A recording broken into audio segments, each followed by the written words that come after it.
Hello friends, છેલ્લે આપણે chapter number 4 સમતલમાં ગતિ એમાં બેઝિક મુદ્દાઓ તરફ આપણે આગળ વધ્યા હતા, જેમાં આપણે જોયું હતું ભૌતિક રાશિઓ, એની અંદર અદિશ ભૌતિક રાશિઓ, સદિશ ભૌતિક રાશિઓ એટલે શું, એને કેવી રીતે દર્શાવવામાં આવે છે।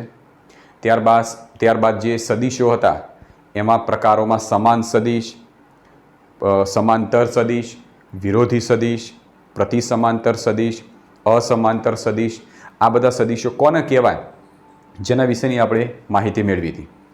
હવે ચેપ્ટરમાં આપણે આગળ જઈએ અને જેને ટોપિકનું નામ છે સ્થાન અને સ્થાનાંતર સદિશ। ચલો, સ્થાન અને સ્થાનાંતર સદિશ કેવી રીતે રજૂ કરીએ? મિત્રો યાદ રાખો, હું ફરીથી કહું છું કે ચેપ્ટર નંબર 4 સમતલમાં ગતિ એ કોઈ સમતલને ધ્યાનમાં રાખીને કોઈ પદાર્થ ગતિ કરતો હોય એના ઉપરનું આખું ચેપ્ટર છે। એટલે કે જ્યારે કોઈ પદાર્થ ગતિ કરતો હશે ત્યારે યામાક્ષ પદ્ધતિની અક્ષોથી બનતા સમતલમાં પદાર્થ ગતિ કરતો હશે। એટલે કે પદાર્થ જ્યારે દ્વિપરિમાણમાં ગતિ કરતો હોય એના ઉપરના કેટલાક પોઈન્ટોની સમજણ આપણે આ ચેપ્ટરમાં આપવાની છે। દ્વિપરિમાણમાં ગતિ કોને કહેવાય છે? ધારો કે માની લો કે કોઈ પદાર્થ એક્સ અક્ષ અને વાય અક્ષ આ બંને અક્ષો ની વચ્ચેના સમતલમાં ગતિ કરે છે। આ બંને અક્ષો છે, ધારો કે એક્સ અક્ષ અને વાય અક્ષ લઈ લઈએ તો બંને અક્ષોથી બનતું આ સમતલ છે અને એ સમતલમાં પદાર્થ ગતિ કરે છે અને આવી ગતિ દરમિયાન જો એનો એક્સ અને વાય બંને યામ બદલાતો હોય તો આવી ગતિને દ્વિપરિમાણિક ગતિ કહેવાશે। બરાબર? ચલો, સ્થાન અને સ્થાનાંતર સદિશ સમજવા માટે આપણે માની લઈએ કે કોઈ એક કણ છે અથવા તો પદાર્થ છે જે એક્સ વાય સમતલમાં ગતિ કરે છે અને એનો ગતિપથ આ પ્રમાણેનો છે। આવી રીતનો કોઈ એક પદાર્થ ગતિ કરે છે, એનો ગતિમાર્ગ આ પ્રમાણેનો છે। હવે આ ગતિમાર્ગમાં કણ t બરાબર 0 સમય એ નંબરના બિંદુ આગળ છે અને t બરાબર t સમય કણ બી નંબરના બિંદુ આગળ આવી જાય છે। કણ એ થી બી તરફની દિશામાં ગતિ કરે છે। કણ એ બિંદુ આગળ હતો t બરાબર 0 સમય, કણ ગતિ કરતો કરતો t બરાબર t સમય બી નંબરના કણ આગળ આવ્યો। હવે આવા ગતિમાર્ગને અનુરૂપ આપણે એ અને બી બિંદુઓના સ્થાન સદિશ નક્કી કરવા છે। તો એના માટે આપણે યામાક્ષ પદ્ધતિનું ઉગમ બિંદુ જેને સંદર્ભ બિંદુ તરીકે લઈ લઈએ। શરૂઆતમાં કણ t બરાબર 0 સમય એ બિંદુ આગળ હતો તો એ બિંદુને રજૂ કરતો ઉગમ બિંદુમાંથી આપણે એક એરો દર્શાવીએ તો આ જે એરો હતો એને એ બિંદુ આગળનો t બરાબર 0 સમયનો ઉગમ બિંદુને અનુલક્ષીને સ્થાન સદિશ કહેવાય। ટૂંકમાં આપણે એમ કહી શકીએ કે આપણે કહીએ ને કે કોઈ વસ્તુ પેલા સ્થાન ઉપર પડી છે, દર્શાવવા માટે આપણે આંગળી ચીંધીએ છીએ। એવી રીતે અહીં આગળ ધારો કે ઊભા હોઈએ આપણે અને આપણે એમ કહીએ કે ભાઈ એ બિંદુ ક્યાં છે તો આપણે આંગળી ચીંધીશું કે આ જગ્યાએ એ બિંદુ છે। તો આંગળી ચીંધીએ એનો મતલબ કે એક એરો દર્શાવીએ તો આ એરો એના આપણે એ બિંદુ આગળનો t બરાબર 0 સમયનો સ્થાન સદિશ કહેવાશે। આ સ્થાન સદિશને આપણે પ્રારંભિક સ્થાન સદિશ R0 સ્વરૂપે દર્શાવીએ કારણ કે કણ પ્રારંભમાં આ બિંદુ આગળ હતો। હવે કણ અંતિમ બી બિંદુ આગળ પહોંચે છે તો બી બિંદુ આગળનો સ્થાન સદિશ કેટલો છે? તો ઉગમ બિંદુથી બી બિંદુ આગળ રજૂ કરતો આવી રીતે આપણે આવી રીતે એક એરો બતાવીએ તો આ જે એરો છે એ એરો એ બી બિંદુ આગળનો t બરાબર t સમયનો સ્થાન સદિશ કહેવાય। તો કોઈ સંદર્ભ બિંદુની સાપેક્ષે કણ જ્યારે કોઈ પણ પ્રકારના ગતિમાર્ગના કોઈ પણ બિંદુ આગળ હોય તો સંદર્ભ બિંદુની સાપેક્ષે રજૂ કરતો જે તીર હોય અથવા તો એરો હોય એ બને છે એનો સ્થાન સદિશ। અંતિમ બિંદુ આગળનો સ્થાન સદિશ એના આપણે સદિશ R સ્વરૂપે દર્શાવીએ। તો ચલો, આ સ્થાન સદિશની જે ચર્ચા કરી તો સ્થાન સદિશની વ્યાખ્યા આપીએ તો સ્થાન સદિશની વ્યાખ્યા શું થશે? તો સ્થાન સદિશની વ્યાખ્યા બનાવીએ આપણે કે કોઈ સંદર્ભ બિંદુની સાપેક્ષે કણનું સ્થાન દર્શાવતા સદિશને સ્થાન સદિશ કહેવાય। કોઈ સંદર્ભ બિંદુની સાપેક્ષે કણનું સ્થાન દર્શાવતા સદિશને સ્થાન સદિશ કહેવાશે। તો વ્યાખ્યા પ્રમાણે આવશે કે કોઈ સંદર્ભ બિંદુની સાપેક્ષે કણનો સ્થાન દર્શાવતો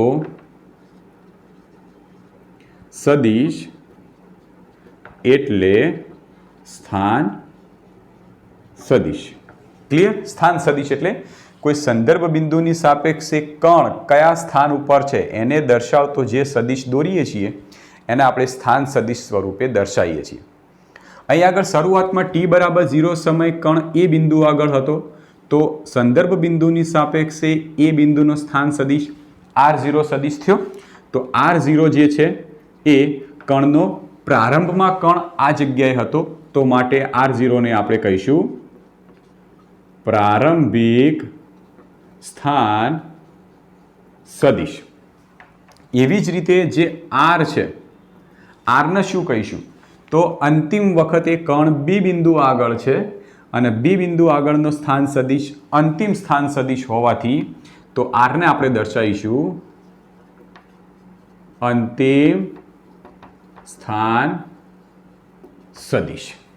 ઓકે, હવે આપણે આગળના ધોરણોમાં ભણી ગયેલા છીએ કે XY આપણે જ્યારે આલેખ દોરતા હતા એ વખત ધોરણ 9 ની અંદર આલેખ જ્યારે દોરતા હતા તો x અક્ષ અને y અક્ષ ઉપરનું કોઈ પણ જગ્યાએ બિંદુ હોય તો એ બિંદુને આપણે x અને y ને રજૂ કરતા જો એના યામ બતાવીએ તો એ બિંદુ છે એ બિંદુના x ઉપરનો યામ લઈ લઈએ અને y ઉપરનો યામ લઈ લઈએ, તો x ઉપરનો યામ x0 અને y ઉપરનો યામ y0 લઈ લો, તો એ બિંદુનો સ્થાન સદિશ x0 y0 પણ કહેવાય. ધારો કે એ બિંદુ આ જગ્યાએ છે, એ બિંદુનું મારે સ્થાન નક્કી કરવું છે, તો એ બિંદુનો x યામ અને y યામ આ બંને નક્કી કરી કાઢો તો એ બિંદુને આપણે આવી રીતે પણ દર્શાવીએ છીએ. તો સ્થાન સદિશ r0 કે જેને પ્રારંભિક સ્થાન સદિશ કહીએ છીએ અને એને આપણે x0 y0 સ્વરૂપે પણ દર્શાવી શકીએ છીએ. સેમ આવી રીતે બી બિંદુ આગળ અંતિમ બિંદુ છે અને બી બિંદુ આગળના સ્થાન સદિશ આવી રીતે દર્શાવવો હોય તો બી બિંદુ જે રહ્યું ત્યાંથી x અક્ષ અને y અક્ષ ઉપરના સ્થાન લઈ લઈએ તો એ મળશે આપણને xy. તો xy એ પણ સ્થાન સદિશના યામ કહેવાશે. તો અંતિમ સ્થાન સદિશ રહ્યો r એને આપણે દર્શાવવું હોય તો x અલ્પવિરામ y સ્વરૂપે પણ દર્શાવી શકીએ છીએ. બરાબર? તો આ સ્થાન સદિશની બેઝિક માહિતી. હવે લઈએ સ્થાનાંતર સદિશ.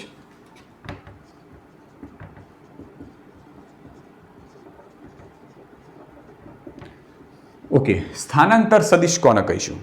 તો મિત્રો જુઓ, આ જે બ્લુ લાઇન છે એ કણ જ્યારે ગતિ કરતો હતો તો એ કણનો ગતિ માર્ગ બ્લુ લાઇન બતાવે છે. એનો મતલબ એ થયો કે કણ એ બિંદુથી શરૂ કરે છે, ગતિ કરતો કરતો આ માર્ગે જઈ અને બી બિંદુ આગળ આવે છે, તો એ થી બી સુધીનો આ માર્ગ જે રહ્યો એને આપણે કહીએ છીએ પથ લંબાઈ. કણે કાપેલું અહીંથી અહીંયા સુધીનું કુલ અંતર જેને આપણે પથ લંબાઈ સ્વરૂપે ઓળખી શકીએ. પણ આપણને ખબર છે કે એ બિંદુ એ આ પથ લંબાઈનું પ્રારંભિક બિંદુ છે અને બી બિંદુ એ આ પથ લંબાઈનું અંતિમ બિંદુ છે, ગતિમાર્ગનું અંતિમ બિંદુ છે. તો પ્રારંભિકથી અંતિમ તરફ જોડતો એક આપણે સદિશ દર્શાવી દઈએ. આવી રીતનો એક સદિશ દર્શાવીએ. પ્રારંભિક અને અંતિમ આ બંને બિંદુઓને જોડતો એક સદિશ દર્શાવી દઈએ અને આ સદિશને જો ડેલ્ટા આર એવું નામ આપી દઈએ તો આ ડેલ્ટા આરને આપણે સ્થાનાંતર સદિશ કહીશું. તો વ્યાખ્યા સિમ્પલ છે કે અંતિમ સ્થાન ઓછા પ્રારંભિક સ્થાન એટલે કે સ્થાનાંતર સદિશ. તો અહીંયા આગળ લખી શકાય કે સ્થાનાંતર સદિશ ડેલ્ટા આર બરાબર અંતિમ સ્થાન આર ઓછા પ્રારંભિક સ્થાન r0. ચલો આને xy સ્વરૂપમાં દર્શાવવું હોય તો r બરાબર આપણે શું દર્શાવી શકીએ? x અલ્પવિરામ y ઓછા x0 અલ્પવિરામ y0. અહીંયા આગળ અંતિમ સ્થાનના સ્થાન સદિશ અને પ્રારંભિક સ્થાનના સ્થાન સદિશોના મૂલ્યો જે છે એને બાદબાકી છે. તો બાદબાકી કેવી રીતે કરશો? તો x યામની બાદબાકી થાય તો આનો x યામ x, આનો x યામ x0, તો આ બંનેની બાદબાકી એટલે x ઓછા x0 અલ્પવિરામ y યામની બાદબાકી y ઓછા y0.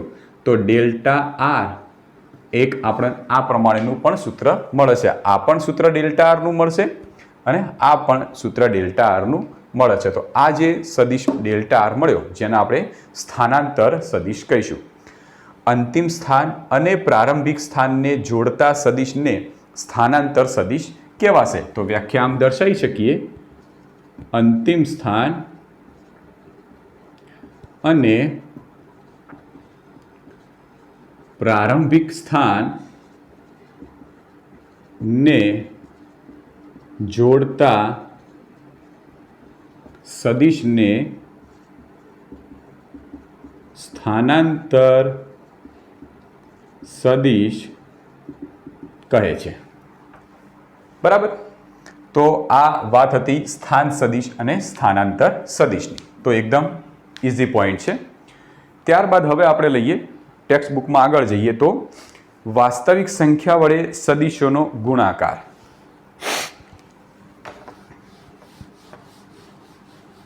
કોઈ વાસ્તવિક સંખ્યા હોય એનાથી જ્યારે સદિશનો ગુણાકાર કરીએ તો કઈ કિંમત મળે છે એના વિશેની આપણે ચર્ચા કરીએ.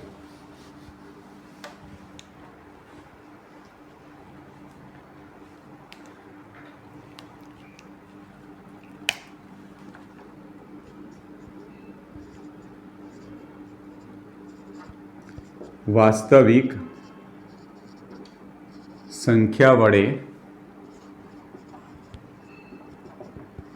સદિશોનો ગુણાકાર. વાસ્તવિક સંખ્યા હોય કોઈ તો એ વાસ્તવિક સંખ્યા વડે સદિશનો ગુણાકાર કરીએ તો કેટલું મૂલ્ય મળે? ચલો ચેક કરીએ. માની લો કે આપણી પાસે એક સદિશ છે, એ નામનો સદિશ.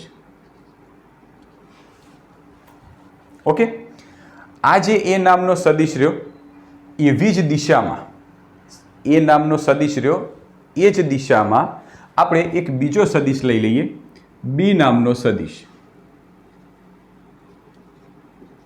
પણ આ બી નામના સદિશનું જે મૂલ્ય છે એ નામના સદિશના મૂલ્ય કરતાં ડબલ છે.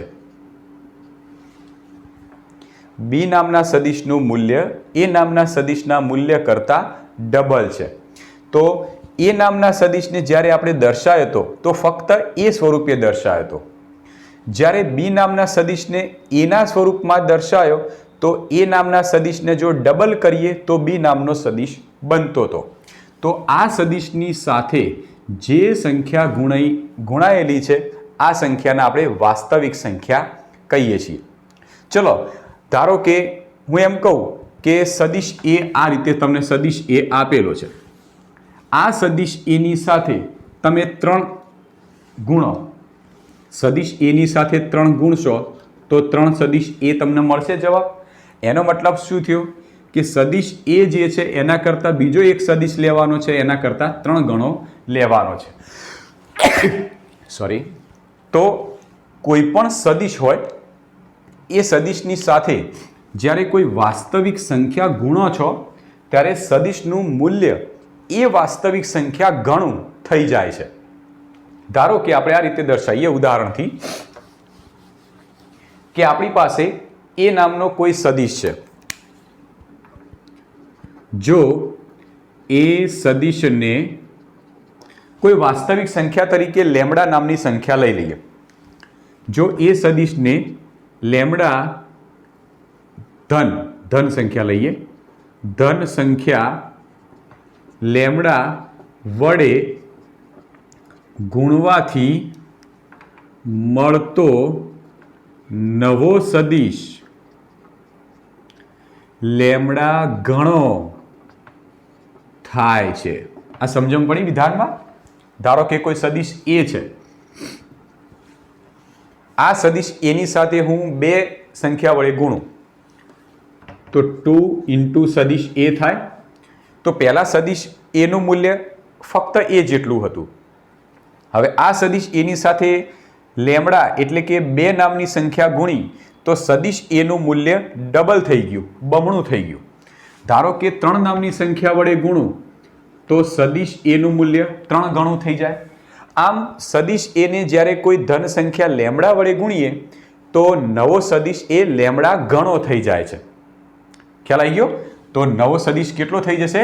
લેમડા ગણો. અને એની દિશા તો જે સદિશ એની જે દિશા હોય એ જ દિશા રહેશે. ધારો કે આમ છે, આ સદિશ એ છે, આ સદિશ એનો ડબલ સદિશ દોરો. હું એમ કહું, સદિશ એનો ડબલ સદિશ દોરો. તો સદિશ એ જે દિશામાં છે એ જ દિશામાં તમારે બીજો એક સદિશ લેવો પડે. આનું મૂલ્ય થઈ જાય ડબલ, પણ એની દિશા કઈ બાજુ રહેશે? તો આની દિશા સદિશ એની જ દિશામાં રહેશે. આમ તમે કોઈ સદિશની સાથે વાસ્તવિક સંખ્યા ગુણો છો તો એ સદિશનું મૂલ્ય એટલા ગણું થઈ જાય છે, એ વાસ્તવિક સંખ્યા ગણું થઈ જાય છે, પણ એની દિશા તો એના એ જ રહે છે. તો અહીંયા લખીએ, પરંતુ તેની દિશામાં કોઈ ફેરફાર થતો નથી. ક્યારે? કે જ્યારે કોઈ સદિશ એ હોય, આ સદિશ એને ધન વાસ્તવિક સંખ્યા લેમડા વડે ગુણીએ ત્યારે એની દિશા તો એના એ જ રહેશે, પણ સદિશનું મૂલ્ય થઈ જશે ડબલ, એ વાસ્તવિક સંખ્યા જેટલું. તો ઉદાહરણમાં આપણે એમ લખી શકીએ કે આ રીતે છે કે આપણી પાસે કોઈ સદિશ એ છે. ઓકે, આ સદિશ એને 2 વડે ગુણો તો આ મૂલ્ય છે, તો એનું એ સદિશ છે એ ડબલ થઈ જશે. સોરી આપણે આ રીતે લઈએ. ધારો કે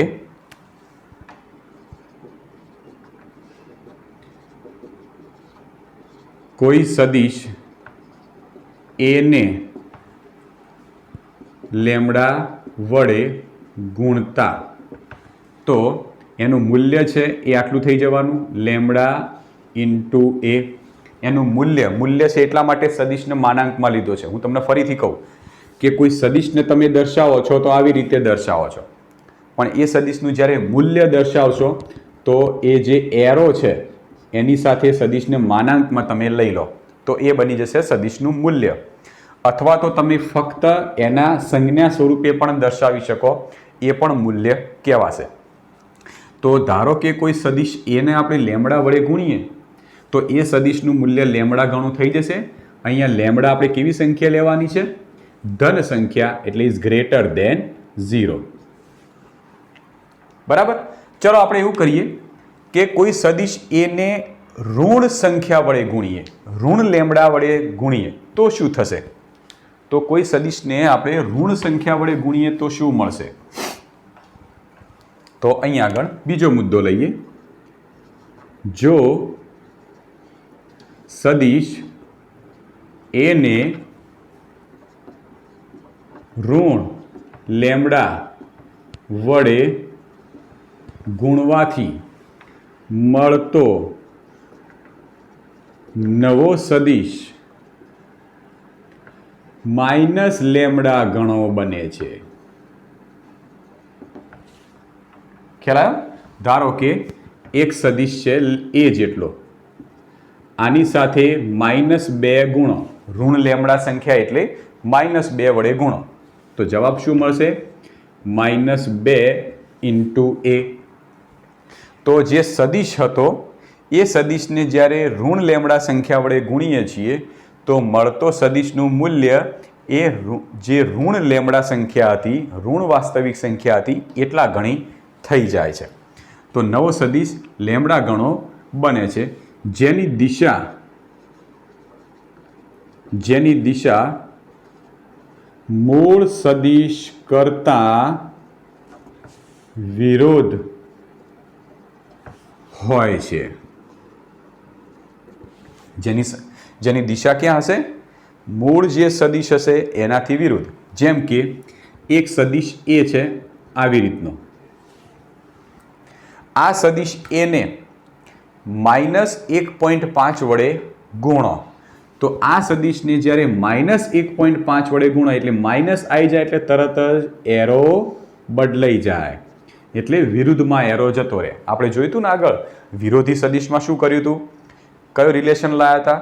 a બરાબર -b વિરોધી સદિશમાં રિલેશન લાવ્યા હતા a બરાબર -b, એટલે કોઈ ઋણ સંખ્યા વડે ગુણો એટલે સદિશનો એરો ચેન્જ થઈ જાય. આનું મૂલ્ય મૂળ સદિશ કરતાં 1.5 ગણું હોવાથી આ સદિશનું મૂલ્ય બનશે 1.5 સદિશ a જેટલું. ખ્યાલ આવી ગયો? તો જો કોઈ ઋણ વાસ્તવિક સંખ્યાને સદિશ સાથે ગુણીએ તો મૂલ્ય ઋણ મળશે અને સદિશની દિશા મૂળ સદિશ કરતાં વિરોધી હશે. તો 2 પોઈન્ટમાં આપણને ક્લિયર ખબર પડી ગઈ. તો કોઈ વાસ્તવિક સંખ્યા વડે જ્યારે સદિશનો ગુણાકાર કરીએ છીએ તો શું સ્થિતિ થાય છે અહીંયા આગળ દર્શાય છે. તો ઉદાહરણ તરીકે લઈ શકાય કે -λ સદિશ a, તો એનું મૂલ્ય -λ ગણું થશે, જ્યાં λ ઇઝ <0, એટલે કે ઋણ વાસ્તવિક સંખ્યા છે. ક્લિયર? ઓકે. તો આ 2 પોઈન્ટો યાદ રાખવાના છે કે વાસ્તવિક સંખ્યા વડે સદિશોનો જ્યારે આપણે ગુણાકાર કરીએ છીએ તો ગુણાકાર કરવાની મોસ્ટ ઇમ્પોર્ટન્ટ આ બંને રીતો છે. હવે આના પછીનો એક પોઈન્ટ છે સદિશોના સરવાળા. સદિશોના સરવાળા માટેની આપણે એક ભૌમિતિક રીતની અંદર 2 રીતો આવશે. એક ત્રિકોણની રીત, એક સમાંતર બાજુ ચતુષ્કોણની રીત. એ હવે એકી સાથે બંને રીતો લઈશું, પણ થોડી લાંબી પડશે, સમયના અભાવના લીધે આપણે અહીંયા સુધી આજે રાખીએ છીએ.